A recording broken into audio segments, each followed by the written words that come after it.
10 வருஷத்துக்கு முன்னாடி KTM இந்தியாவுக்கு வந்தாங்க. அவங்க கொண்டு வந்தப்ப அவங்க ப்ராடக்ட் எப்படி இருந்ததுன்னா, கம்மி விலையில் அதிகமான பெர்ஃபார்மன்ஸ் இருந்தது. நம்ம எல்லாரும் கம்மியான காசு கொடுத்து நல்ல பெர்ஃபார்மன்ஸ் வாங்கலாம், அதே மாதிரி நல்ல ஒரு ப்ரீமியமான ப்ராடக்ட் கிடைக்குது அப்படின்னு சொல்லிட்டு ஏகப்பட்ட பைக்ஸை வந்து சேல் பண்ணாங்க KTM. நாமளும் நிறையவே விரும்பி வாங்கினோம். BS4ல் வந்த KTM BS6 ஆச்சு. இப்போது BS6க்கு அப்புறமா புதுசாக 2022ல் ஒரு பயங்கரமான அப்கிரேட் பண்ணியிருக்காங்க. அந்த அப்கிரேட் தான் இன்றைக்கி நம்ம பார்க்க போகிறோம். நாம் இன்றைக்கி பார்க்க போகிற பைக் KTM RC 390 2022 மாடல்.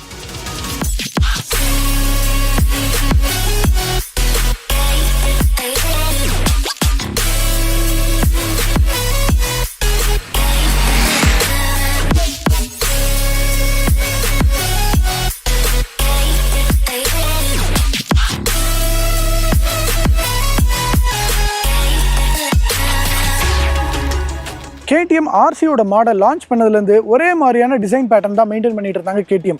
ஆனால் இப்போது அதை மாற்றலாம் அப்படின்னு சொல்லிட்டு ஒரு புது டிசைன் கொண்டு வந்திருக்காங்க. நம்ம இந்த டிசைன் ஆல்ரெடி பார்த்துட்டோம். RC 200 ரிவ்யூலேயே நான் வந்து இந்த டிசைன் எப்படி இருக்குது, இந்த டிசைன் உங்களுக்கு பிடிச்சிருக்கா இல்லையான்னு கேட்டிருந்தேன். கமெண்ட்ஸில் நிறைய பேர் வந்து சொல்லியிருந்தீங்க இந்த டிசைன் வந்து பிடிக்கல, சில பேர் பிடிக்குதுன்னு சொல்லியிருந்தீங்க, பழைய டிசைன் தான் சூப்பர்னு சொல்லியிருந்தீங்க. ஆனால் காலமும் மாற வேண்டும், நாமளும் மாறணும், டிசைனும் மாறி ஆகணும் அப்படிங்கிற ஒரு கட்டாயம் இருக்குங்க அப்படின்னு சொல்கிறாங்க KTM. இந்த டிசைனை பற்றி நான் சொல்லணும்னா எனக்கு வந்து தனுஷ் சொன்ன ஒரு டைலாக் தாங்க ஞாபகம் வருது. என்னை வந்து பார்த்த உடனே பிடிக்காது, பார்க்க பிடிக்கும் அப்படின்னு சொல்லுவா. அப்படி அந்த மாதிரி தான் இந்த பைக்கும். ஃபோட்டோஸில் நம்ம வந்து இன்டர்நெட்டில் பார்க்குறப்ப ஒரு மாதிரி பிடிக்காத மாதிரி இருந்த பைக், நான் நேரில் வந்து பார்க்குறப்ப இந்த பைக் வந்து எனக்கு ரொம்பவே பிடிச்சிருக்கு, ரொம்ப ப்ரீமியமாக தெரியுது. உங்களுக்கு கூட ரெக்வஸ்ட் பண்ணுறது என்னென்னா, நீங்கள் ஷோரூமில் போயிட்டு இது நேரில் பாருங்கள், இதோட டச் அண்ட் ஃபீலை வந்து உணர்ந்து பாருங்கள், அதுக்கப்புறம் ஓட்டி பாருங்கள், அப்போ இந்த டிசைன் கண்டிப்பாக உங்களுக்கு பிடிக்கும் நம்புகிறேன். சரி, இந்த புது KTMல என்ன சேஞ்ச் பண்ணியிருக்காங்கன்னா வெயிட் தாங்க. இதோட வெயிட் வந்து பார்த்தீங்கன்னா முன்ன இருந்த KTMஐ விட 3.7 kg வந்து ரெடியூஸ் பண்ணியிருக்காங்க. அதாவது ட்ரை வெயிட், பெட்ரோல் இல்லாமல். இதுவே நீங்கள் பெட்ரோல் போட்டிங்க அப்படின்னா 1 kg டிஃப்ரென்ஸ் தான் வரும். அது காரணம் என்னென்னா டேங்க். முன்ன டேங்க் வந்து 11 லிட்டர் இருந்தது, இப்போ வந்து 13.5 லிட்டர் பண்ணிட்டதுனால நீங்கள் ஃபுல் டேங்க் பண்ணிங்கன்னா அந்த லிட்டர் வந்து வெயிட் ஆட் ஆகிறதுனால 1 kg டிஃப்ரென்ஸ் தான் வரும். பட் ட்ரை வெயிட்டில் ஓவராலாக 3.7 kg ரெடியூஸ் பண்ணியிருக்காங்க. அதெல்லாம் எங்கே பண்ணியிருக்காங்க அப்படிங்கிறத பார்க்கலாம். ஃபஸ்ட்டு விஷயம், அங்கே வெயிட் ரெடியூஸ் பண்ண இடம் என்ன தெரியுங்களா? இந்த அலாய் வீல் தான். இந்த அலாய் வீலை கிட்டத்தட்ட 1.1 kg வந்து ரெடியூஸ் பண்ணியிருக்காங்க. அதே மாதிரி டிஸ்க் பிரேக்லையும் பார்த்தீங்கன்னா வெயிட்டை வந்து ரொம்ப சூப்பராகவே வந்து ரெடியூஸ் பண்ணியிருக்காங்க. ஃப்ரண்ட் ஆக்சல் வெயிட்டும் வந்து குறைச்சிருக்காங்க. ஸோ ஓவராலாக இவங்க எல்லாமே வந்து கீழே, அதாவது லோயர் பார்ட் ஆஃப் த பைக்ஸில் வந்து வெயிட் அதிகமாக குறைச்சிருக்கிறதுனால ட்ராக்கில் போகிறப்ப உங்களுக்கு வந்து லெஃப்ட் அண்ட் ரைட் வந்து வளையிறது வந்து ரொம்ப ஈஸி அப்படிங்கிறாங்க. ஏன்னா வந்து வெயிட் ரிடக்ஷன் வந்து ரொம்ப கம்மியாக இருக்கும்போது ஈஸியாக வந்து நம்ம வந்து ட்ராக்கில் ஓட்ட முடியும். இந்த புது RC 390ல் இன்ஜினில் எந்த ஒரு பெரிய சேஞ்சஸும் பண்ணலை. பட் இருந்தாலும் இது ரொம்ப சூப்பரான ஒரு இன்ஜின் அப்படின்னு சொல்லலாம். ஏன்னா சிங்கிள் சிலிண்டராக இருந்தாலும் இது வந்து ப்ரொடியூஸ் பண்ணுற BHP அப்படின்னு பார்த்தீங்கன்னா 43.5. இது ப்ரொடியூஸ் பண்ணுற நியூட்டன் மீட்டர் டார்க் வந்து 36. இதோட CC வந்து 373. பட் இருந்தாலும் இந்த பைக்கில் கணிசமாக ஒரு பர்ஃபார்மன்ஸ் இன்க்ரீஸ் ஆகிருக்குன்னு சொல்கிறாங்க. அதுக்கு காரணம் என்னென்னா ஏர் இன்டேக். ஏர் பாக்ஸில் வந்து ரொம்ப பெருசாக இருக்கிறதுனால ஏர் ரொம்ப அதிகமாக வருது. இதனால் ஒரு 1 நியூட்டன் மீட்டர் வந்து ரொம்ப அதிகமாக இருக்குது. RC 390 சொன்னாலே நம்ம எல்லாருக்கும் ஒரு விஷயம் கண்டிப்பாக ஞாபகம் வரும். அது என்ன அப்படின்னா அக்ரெசிவான ரைடிங் பொசிஷன். அதாவது வந்து ரொம்ப டக்கின் பண்ணி தான் ஓட்ட வேண்டியதாக இருக்கும். ஹெட்லைட்லேருந்து வண்டி எல்லாமே ரொம்ப ஷார்ப்பாக, ரொம்ப நிம்பிளாக இருக்கும் அப்படிங்கிறது தான் வந்து விஷயம். இதை வந்து ரொம்ப வருஷமாக வந்து கவனித்த KTM வந்து இப்போ வந்து என்ன பண்ணியிருக்காங்கன்னா ரைடிங் பொசிஷனை வந்து கொஞ்சம் அப் பண்ணியிருக்காங்க. அதாவது உங்களுடைய ஹேண்டில் பார் வந்து கொஞ்சமாக ரைஸ் பண்ணியிருக்காங்க. இந்த கிளிப்பான ஹேண்டில் பார் வந்து 2 ஸ்டெப் அட்ஜஸ்டபிள் ஹேண்டில் பார். நீங்கள் வந்து ஒரு 14 mm வந்து கீழேயும் இறக்கிக்கலாம், இல்லை மேலேயும் ஏற்றிக்கலாம். ஸோ அந்த வகையில் வந்து முன்னெல்லாம் வந்து ஒரு இப்போ வந்து பார்த்தீங்கன்னா ஒரு இந்த இடத்துல வரும் ஹேண்டில் பார், ஒரு இவ்வளோ பொசிஷன் வந்து வர்ற மாதிரி இருக்கும். பட் வந்து இப்போ கொஞ்சம் மேலே ஏறி இருக்குது. ஸோ அந்த வகையில் வந்து இந்த வண்டியை வந்து நான் ஈஸியாக ஒரு டூரிங் பண்ணுறதுக்கு சிட்டியில் ஓட்டுறப்ப ரொம்ப அக்ரெசிவாக இல்லாமல் ரொம்ப ஒரு ஜாலியான ஒரு ஃபீல் தான் கொடுக்குது. பட் இருந்தாலும் aggressive is aggressive always. So என்னதான் இருந்தாலும் ஒரு அட்வென்ச்சர் வெஹிக்கிள் மாதிரி இப்படி ஓட்டிகிட்டு போக முடியாது. பட் கண்டிப்பாக ஒரு கொஞ்சம் லீன் ஆங்கிள் இருக்குது. பட் இருந்தாலும் அதை வந்து இன்னும் கொஞ்சம் ஈஸ் பண்ணியிருக்கோம். நீங்கள் சிட்டியில் ரொம்ப நல்லா ஓட்டிகிட்டு போகலாம் அப்படின்னு சொல்கிறாங்க. இங்கே நான் ரேஸ் ட்ராக்கில் ஓட்டி பார்க்குறப்ப கூட அந்த மாதிரி தான் இருந்தது. பழைய RC 390 ரொம்ப ஒரு அக்ரெசிவ் பொசிஷன். ஏறி உட்காந்திங்கனாவே கண்டிப்பாக வண்டி மேலே படுத்துட்டோம் அப்படிங்கிற ஒரு ஃபீல் இருக்கும். பட் இதில் அந்த மாதிரி இல்லை. கொஞ்சம் அப்படி நேராக இருந்து கொஞ்சம் அப்படி பார்க்க முடியுது. சஸ்பென்ஷன் வந்து ரொம்ப ஈஸியாக இருக்குது. அதனால் வந்து வண்டி கொஞ்சம் பார்க்குறதுக்கு நல்லா தான் இருக்குது. இந்த பைக்கில் இருக்கிற ஃபீச்சர்ஸ்ன்னு பார்க்குறப்ப ஹெட்லைட், இண்டிகேட்டர், டெயில் லேம்ப் இது எல்லாமே வந்து LEDயில் கொடுத்துருக்காங்க. அதே மாதிரி நீங்கள் இன்ஸ்ட்ருமெண்ட் கிளஸ்டரும் பார்த்தீங்க அப்படின்னா இப்போ வந்து TFT இதனால வந்து நிறைய விஷயங்கள் வந்து கம்ப்ளீட்டாக டிஜிட்டல் ஆகிடுச்சு. அதோட ப்ளூடூத் கனெக்டிவிட்டியும் இருக்குது. ஸோ நீங்கள் உங்கள் ஃபோனை பேர் பண்ணிக்கலாம், கால்ஸ் எல்லாம் வந்து பார்த்துக்கலாம். இந்த மாதிரி நிறைய விஷயங்களை வந்து இதில் நம்ம பண்ணிக்க முடியும். அடுத்து இன்னொரு விஷயம் என்ன தெரியுங்களா? இந்த சீட்டு தாங்க.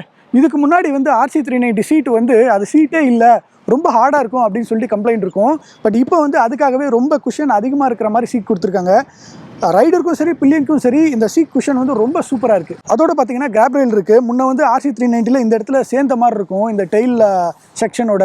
பட் இப்போ வந்து தனியாகவே கொடுத்துருக்காங்க. ஸோ நம்ம வண்டியை ஹேண்டில் பண்ணுறதும் ஈஸியாக இருக்கும். டெயில் லைட் அதே மாதிரி LED நான் முன்னாடியே சொல்லிட்டேன். இன்னொரு முக்கியமான சேஞ்ச் இங்கே பார்த்தீங்கன்னா இந்த எக்ஸாஸ்ட் தாங்க. ரீசெண்டாக விட்டு RC200 கூட இந்த எக்ஸாஸ்ட் டிசைன் கொடுக்கல. பட் இதில் வந்து பார்த்தீங்கன்னா ஒரு ரவுண்டான ஒரு சூப்பரான ஒரு டிசைன் இருக்குது. இது வந்து எத்தனை பேருக்கு பிடிக்கும்னு தெரியல. பட் ஆனால் எனக்கு இந்த டிசைன் ரொம்பவே பிடிச்சிருக்கு.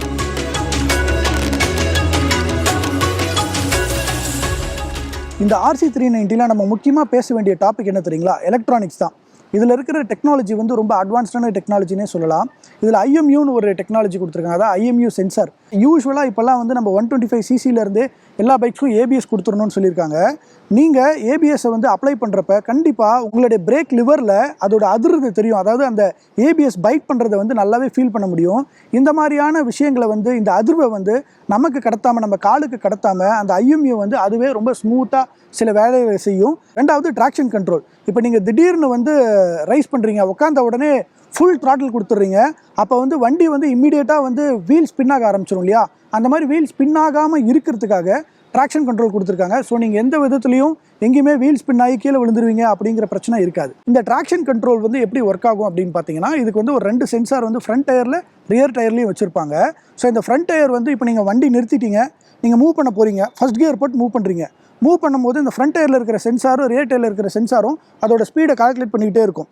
ஸோ ஃப்ரண்ட் டயர் வந்து ஒரு ஸ்பீடில் போயிட்டுருக்கு, ரியர் டயர் வந்து திடீர்னு அந்த ஸ்பீடில் இல்லாமல் கொஞ்சம் ஓவராக சுற்றுதுன்னு வச்சுக்கோங்களேன். அதுதானே வந்து ட்ராக்ஷனை வந்து லூஸ் பண்ணுறது. இப்போ ஃபார் எக்ஸாம்பிள் நீங்கள் எடுக்கும்போது வந்து டயரில் மண் இருந்தாவோ இல்லை தண்ணி இருந்தாவோ இல்லை ஆயில் எதாவது இருந்ததுன்னா ரியர் டயர் மட்டும் ட்ராக்ஷன் கிடைக்காம ஃபுல்லாக சுற்றும். அப்படி சுற்றுச்சுன்னா என்ன ஆகும்? சம்டைம் கண்ட்ரோல்லேருந்து நம்ம கீழே விழுந்துருவோம். அப்படி அந்த மாதிரி நடக்கும்போது ரியர் டயரில் அதிகமாக சுற்றுது, ஃப்ரண்ட் டயர் கம்மியாக தான் சுற்றுதுன்னும் போது அந்த எலக்ட்ரானிக் சிப் வந்து இம்மீடியட்டாக இப்போ வந்து நம்ம தலையிட வேண்டியதாக இருக்குது, நாம் போய் இதை சரி பண்ணுவோம் அப்படின்னு சொல்லிட்டு அழகாக போயிட்டு அந்த டயரை அதிகமாக சுற்ற விடாமல் கரெக்டாக ஃப்ரண்ட் டயருக்கு ஏற்ற மாதிரி ஸ்பீடை கொடுத்து கண்ட்ரோல் பண்ணி அழகாக நம்மளை வந்து அந்த கிராவல், அதாவது இந்த ரோடு வந்து நல்லா இல்லாத இடத்துலேருந்து நம்மளை வெளியே கொண்டு வந்துடும். மூணாவது குயிக் ஷிஃப்டர். இந்த குயிக் ஷிஃப்டர் எப்படி ஒர்க் ஆகுது அப்படின்னா, இப்போ ஒரு இன்ஜின் ஓடிக்கிட்டே இருக்கும், அதுலேருந்து பவர் வரும். அந்த பவரை வந்து கியர் பாக்ஸ் கனெக்ட் பண்ணியிருப்பாங்க. கியர் பாக்ஸ்லேருந்து வீலுக்கு செயின் வழியாக வந்து பவர் வரும். இப்போ அந்த கியர் பாக்ஸில் நம்ம கியர் சேஞ்ச் பண்ணும்போது என்ன பண்ணுவாங்கன்னா, இன்ஜின்லேருந்து வர்ற பவரை அந்த கியர் பாக்ஸுக்கு தடுக்கணும். அதை தடுக்கிறதுக்காக தான் நம்ம கிளச்சை யூஸ் பண்ணுவோம். ஸோ கிளச்சை யூஸ் பண்ணும்போது அந்த இன்ஜின்லேருந்து வர்ற பவர் வந்து பிரிக்கப்படும். அப்போ வந்து நம்ம தேவையான கியரை இங்கே மாற்றிப்போம். அதுக்கப்புறம் மறுபடியும் கனெக்ட் பண்ணிவிட்டு நம்ம வண்டியை ஓட்டுவோம். இப்படி தான் ரெகுலராக நடக்கும். ஆனால் இந்த குயிக் ஷிஃப்ட் என்ன பண்ணுன்னா, எலக்ட்ரானிக்கலி வந்து ஒரு சிப் இருக்கிறதுனால அந்த சிப்பு இந்த இன்ஜினோட ஃபயரிங் ஆர்டர் இருக்கு இல்லைங்களா, அதாவது இக்னிஷன், அந்த இக்னிஷனில் வர்ற அந்த ஃபயரையே வந்து ஸ்டாப் பண்ணிவிடும். ஸோ அப்போ என்ன ஆகும்? இன்ஜினில் பவரே ப்ரொடியூஸ் ஆகாது. பவர் ப்ரொடியூஸ் ஆகாத போது சும்மா தான் அந்த இன்ஜின் சுற்றிக்கிட்டு இருக்கும், கியர் பாக்ஸும் சுற்றிக்கிட்டு இருக்கும். அப்போ கியரை மாற்றுறதுங்கிறது ரொம்ப ஈஸி ஆகிடும். ஸோ அதனால் அப் கியர் டவுன் கியரை வந்து ஈஸியாக பண்ணிவிடுவாங்க. இதை வந்து எலக்ட்ரானிக்கலாக அவங்க வந்து இதில் வந்து பண்ணிடுறாங்க. நாலாவது விஷயம் ஸ்லிப்பர் கிளச். இப்போ நீங்கள் வந்து ஸ்பீடாக போயிட்டுருக்கீங்க, ஒரு 5th கியரில் இருக்கீங்க, டவுன் கியர் பண்ணுறீங்கன்னு வச்சுக்கோங்களேன். ஒரு 2nd gear 3rd கியருக்கு down gear பண்ணிவிட்டு கிளச்சை பிடிச்சி டவுன் கியர் பண்ணிவிட்டு உடனே கிளச்சை விட்டு பாருங்கள், அந்த பேக் டயர் வந்து பயங்கரமாக சுற்றி ஒரு ஜர்க் வரும். அந்த ஜர்க் வந்து ரொம்ப பவர்ஃபுல்லாக நீங்கள் ஸ்பீடாக ட்ராக்கில் ஒரு 160 போயிட்டுருக்கீங்க, அந்த டைமில் டவுன் கியர் பண்ணி கிளச்சை விடுறீங்கன்னு வச்சுக்கோங்களேன், அப்படியே வந்து வீல் ஸ்பின் ஆகி பேக் டயர் வந்து ஸ்கிட் ஆகிறதுக்கு நிறைய வாய்ப்பு இருக்குது. அந்த ஸ்கிட் ஆகாமல் இருக்க எலக்ட்ரானிக்கலாகவே இந்த சிஸ்டம் வந்து ரியர் டயருக்கு போகிற பவரை வந்து ரெடியூஸ் பண்ணி அதை வந்து அழகாக அலைன் பண்ணி நம்மளை வந்து போக வைக்கும். ஸோ அப்போ அந்த ஸ்கிட்டோ இல்லை சடன் பிரேக்கிங்கோ ஆகாது.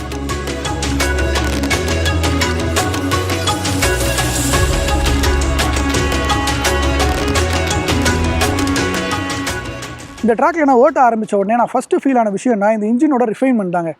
ஃபஸ்ட்டு ஓட்டின KTMக்கும் இந்த வண்டிக்குமே ஏகப்பட்ட ரிஃபைன்மெண்ட். நடுவில் வந்து BS6லேயே கொஞ்சம் ரிஃபைன்மெண்ட் அதிகப்படுத்தியிருந்தாங்க. பட் இந்த வண்டியில் இன்னுமே நல்லாவே இம்ப்ரூவ் பண்ணியிருக்காங்க. ஸோ இந்த ரிஃபைன்மெண்ட்காகவே இந்த வண்டிக்கு நான் கூட சொல்லலாம். கண்டிப்பாக நீங்களும் ஓட்டி பாருங்கள். இதோட ரிஃபைன்மெண்ட் வந்து உண்மையிலே சூப்பராக இருக்குது. நான் முன்ன சொன்ன மாதிரியே இதில் வந்து குயிக் ஷிஃப்ட் இருக்கிறதுனால கியர் ஷிஃப்ட் வந்து ரொம்ப ஸ்மூத்தாக இருந்தது. நான் first gear 2nd gear 3rd gear போடுறதெல்லாம் வந்து ரொம்பவே குயிக்காக இருந்தது. இன்னொரு விஷயம் நம்ம நோட் பண்ண வேண்டியது என்னென்னா, இது வந்து லோ கியர் ரேஷியோ. ஸோ அதனால் வந்து நீங்கள் குயிக்காகவே வந்து கியர் சேஞ்ச் பண்ண வேண்டியதாக இருக்கும். ஃபஸ்ட் கியர் போட்டு ரிவ்யூ பண்ணியிருப்பீங்க, டக்குன்னு ரெட் லைன் போயிடும், உடனே செகண்ட் கியர் போடணும், உடனே தேர்ட் கியர் போடணும். ஸோ இது வந்து ட்ராக்கில் ஓட்டுறதுக்கு ரொம்ப சூப்பராகவே இருந்தது. இதனால் இதே நீங்கள் லாங் ரைட் போகிறீங்க, இல்லை நீங்கள் ஒரு மலை ஒரு ரொம்ப கஷ்டமான இடத்துல ஓட்டுறீங்க அப்படின்னும் போது இந்த குயிக் ஷிஃப்ட் ரேஷியோ வந்து உண்மையிலே உங்களுக்கு ரொம்ப கடுப்பாக இருக்கும். பட் வந்து ட்ராக்கில் ஓட்டுறதுக்கு அட்டகாசமாக இருந்தது. இந்த பைக்கில் 17 இன்ச் மெட்ஜிலர் டயர் கொடுத்துருக்காங்க ரியரில். என்னதான் மெட்ஜிலராக இருந்தாலும் ட்ராக்கில் ஓட்டுறப்ப எனக்கு லைட்டாக வந்து ட்ராக்ஷன் மிஸ் ஆச்சு. மேபி இன்னும் கொஞ்சம் சாஃப்ட் காம்பனண்ட்டாக இருக்கணும்னு நினைக்கிறேன் ட்ராக்குக்கு. பட் ஆன் ரோடுக்கு இது வந்து ஓகே தான். பட் ட்ராக்காக இருந்தால் இன்னும் கொஞ்சம் சாஃப்ட்டாக இருக்கணும். இந்த பைக்கோட சஸ்பென்ஷன் அப்படின்னு வர்றப்ப நம்ம ரொம்ப எதிர்பார்த்தது என்னென்னா, ஃப்ரண்ட்லேயும் சரி ரியர்லேயும் சரி அட்ஜஸ்டபிள் சஸ்பென்ஷன் கொடுப்பாங்க அப்படின்னு எதிர்பார்த்தோம். இன்ஃபேக்ட் நம்ம இந்தியாவில் தயாராகி ஃபாரினுக்கு எக்ஸ்போர்ட் ஆகிற KTM 390 வந்து அட்ஜஸ்டபிள் சஸ்பென்ஷன் தான் ஃப்ரண்ட்லேயும் இருக்குது, ரியர்லேயும் இருக்குது. பட் நமக்கு வந்து ஃப்ரண்ட்டில் வந்து கொடுக்கல, பட் ரியரில் வந்து கொடுத்துருக்காங்க. ப்ரீலோடும் சரி டேம்பிங்கும் சரி நம்ம அட்ஜஸ்ட் பண்ணிக்கலாம். இந்த இடத்துல பார்த்தீங்கன்னா வந்து ஒரு சின்ன ஒரு ரப்பர் கொடுத்துருக்காங்க. அந்த ரப்பரை வந்து நீங்கள் ரிமூவ் பண்ணிவிட்டு கரெக்டாக உள்ளே நேராக பார்த்தீங்கன்னா ஒரு ஸ்க்ரூ இருக்குது. அந்த ஸ்க்ரூவை வந்து நீங்கள் அட்ஜஸ்ட் பண்ணி இதோடைய டேம்பிங்கும் சரி ப்ரீலோடையும் சரி நீங்கள் வந்து அட்ஜஸ்ட் பண்ணிக்கலாம். ஆனால் ஃப்ரண்ட்டில் வந்து கம்ப்ளீட்டாகவே நான் அட்ஜஸ்டபிள் சஸ்பென்ஷன் தான். பட் இருந்தாலும் இந்தியன் ரோட்ஸ்க்கு, இந்தியன் யூசர்ஸ்க்கு அது போதும். ரொம்பவே அதிகமான சஸ்பென்ஷன் ட்ராவல் வந்து கொடுத்துருக்கோம். இன்ஃபேக்ட் இந்த பைக்கில் வந்து இன்னும் கொஞ்சம் சஸ்பென்ஷன் ட்ராவலை இன்க்ரீஸ் பண்ணியிருக்காங்க, இன்னும் கொஞ்சம் ஸ்மூத் பண்ணியிருக்கோன்னு சொல்கிறாங்க. பட் நம்ம இதை ரோட்டில் ஓட்டி பார்த்து தான் இது உண்மையிலே எப்படி பெர்ஃபார்ம் ஆகுதுன்னு சொல்ல முடியும். ஸோ ஒரு நாள் கண்டிப்பாக நம்ம ஊரில் ஒரு லாங் டிரைவோ இல்லை வந்து ஒரு ஹில் ஸ்டேஷனுக்கோ கொண்டு போய் நம்ம ஓட்டி பார்த்தும் சொல்லலாம். ஓகே, இன்னொரு புது விஷயம் என்னென்னா, இதில் வந்து போல்டான் ஃப்ரேம் கொடுத்துருக்காங்க. இந்த போல்டான் ஃப்ரேம் எதுக்குன்னா வந்து பழைய ஃப்ரேம் பார்த்தீங்கன்னா ஃபுல்லாகவே ஒரு செட்டப், அதாவது கம்ப்ளீட்டாக வந்து வெல்டாக இருக்கும். அதை வந்து எக்ஸ்போர்ட் பண்ணுறப்ப அவங்களுக்கு வந்து ரொம்ப கஷ்டமாக இருக்கா, லாஜிஸ்டிக்ஸ் படி வந்து ரொம்ப கஷ்டமாக இருக்குது. இந்த போல்டான் ஃப்ரேமை வந்து நீங்கள் ரிமூவ் பண்ணி அழகாக மடித்து வச்சிடலாம். ஸோ அப்போ வந்து ஒரு சின்ன பேக்கெட்லேயே போட்டு அழகாக எக்ஸ்போர்ட் பண்ணுறது ஈஸியாக இருக்குது. ரெண்டாவது இது வந்து அஜிலிட்டியும் சரி, அதே மாதிரி இதோட ஸ்ட்ரென்த்தும் சரி ரொம்ப அதிகமாகவே இருக்குது. நாங்கள் நல்லாவே பண்ணியிருக்கோம் அப்படின்னு சொல்கிறாங்க KTM.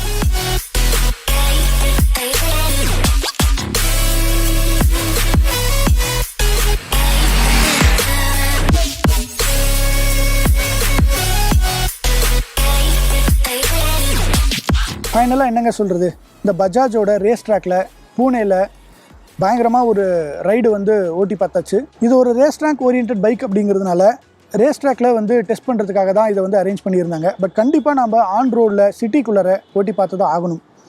அதை ஓட்டி பார்த்தப்பறம் தான் உண்மையிலே இந்த வண்டி இன்னும் ஃபுல் ஃப்ளெஜ்டாக நம்ம வந்து எந்த அளவுக்கு இதில் வந்து இருக்குது அப்படின்னு சொல்ல முடியும். விலை வந்து பார்த்தீங்கன்னா இதோடைய காஸ்ட் வந்து 3,14,000 எக்ஸ்ஷோரூம். நீங்கள் ஆன் ரோடுன்னு பார்த்தீங்கன்னா சென்னைக்கு வந்து ஆல்மோஸ்ட் 3.7 வரத்துக்கு வாய்ப்பு இருக்குது. ஸோ நம்ம முன்னே ஃபஸ்ட்டு வாங்கின RC 390க்கும் இப்போ விற்கிற RC 390க்கும் ஆல்மோஸ்ட் ஒரு 70,000 to 80,000 டிஃப்ரென்ஸ் வருதுன்னு நினைக்கிறேன் நம்ம சென்னையில். ஸோ அப்படி பார்க்கும்போது கண்டிப்பாக ஜென்ரேஷன் மாற டெக்னாலஜிஸ் இம்ப்ரூவ் ஆக கண்டிப்பாக காஸ்ட்டும் இம்ப்ரூவ் ஆகும் அப்படின்னு சொன்னாங்க KTM. ஏன்னா இந்த கேள்வியை நாங்கள் அவங்ககிட்ட கேட்டிருந்தோம்.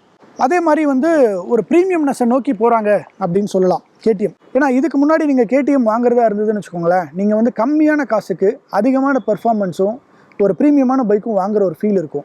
ஆனால் இப்போது நீங்கள் KTM வாங்குறதா இருந்தால் கண்டிப்பாக ப்ரீமியம்னஸ் இருக்குது, கண்டிப்பாக பெர்ஃபார்மன்ஸ் இருக்குது. ஆனால் கண்டிப்பாக அதுக்கேற்ற மாதிரி அதிகமான விலையும் கொடுக்க வேண்டியதாக இருக்குது. பட் இருந்தாலும் ஊரெல்லாம் RC 390 ஃபேன்ஸ் நிறையவே இருக்காங்க. இந்த RC 390க்கு கண்டிப்பாக ஏகப்பட்ட வரவேற்பு இருக்க தான் செய்யுது. ஏன்னா இப்போ மார்க்கெட்டில் ஒரு சிங்கிள் சிலிண்டரில் ரொம்ப அதிகமான பவரோட ஒரு ரேஸ் ட்ராக் ஓரியன்ட் பைக்கை, அதுவும் இப்போ லேட்டஸ்ட்டாக வந்த பைக் வந்து நாங்கள் கொஞ்சம் டூரிங்காகவும் கொடுத்துருக்கோம் அப்படின்னு சொல்லியிருக்காங்க. ஃபார் எக்ஸாம்பிள் வந்து அவங்களுடைய ஸ்லோகனே பார்த்தீங்கன்னு வச்சுக்கோங்களேன், ஒரு race bike to the street அப்படின்னு போட்டிருக்காங்க. ஸோ அதனால் வந்து நாங்கள் ஸ்ட்ரீட்டுக்கு ஏற்ற மாதிரியும் இதை பண்ணியிருக்கேன் அப்படின்னு வந்து சொல்கிறாங்க. சஸ்பென்ஷன்லேருந்து சேஞ்ச் பண்ணி, வெயிட்டை ரெடியூஸ் பண்ணி, ஹேண்டில் பார்லாம் வந்து ஹைட் ஏற்றி கொஞ்சம் வந்து நல்லாவே பண்ணியிருக்கேன் அப்படின்னு சொல்லியிருக்காங்க. ஸோ அந்த வகையில் ஓவராலாக இந்த பைக் வந்து நம்மளை வந்து ரொம்பவே சாட்டிஸ்ஃபை பண்ணியிருக்கு. பட் இருந்தாலும் ஆன் ரோடில் ஓட்டி பார்த்துட்டு, சிட்டிக்குள்ளே ஓட்டி பார்த்துட்டு எப்படி இருக்குன்னு சொல்லலாம். இந்த வீடியோ உங்களுக்கு பிடிச்சிருந்தா லைக் பண்ணுங்கள், ஷேர் பண்ணுங்கள். கண்டிப்பாக உங்கள் ஃப்ரெண்ட்ஸோட டிஸ்கஸ் பண்ணிவிட்டு KTM பற்றி நீங்கள் என்ன நினைக்கிறீங்க அப்படிங்கிறத கமெண்ட்லேயே சொல்லுங்கள். இதனோட டிசைன் ஆஸ்பெக்ட் கண்டிப்பாக நம்ம டிஸ்கஸ் பண்ணலாம். பட் இருந்தாலும் நான் முன்ன சொன்ன மாதிரி பார்க்க கண்டிப்பாக பிடிக்கும். ஸோ அடுத்த வீடியோவில் பார்ப்போம். நன்றி.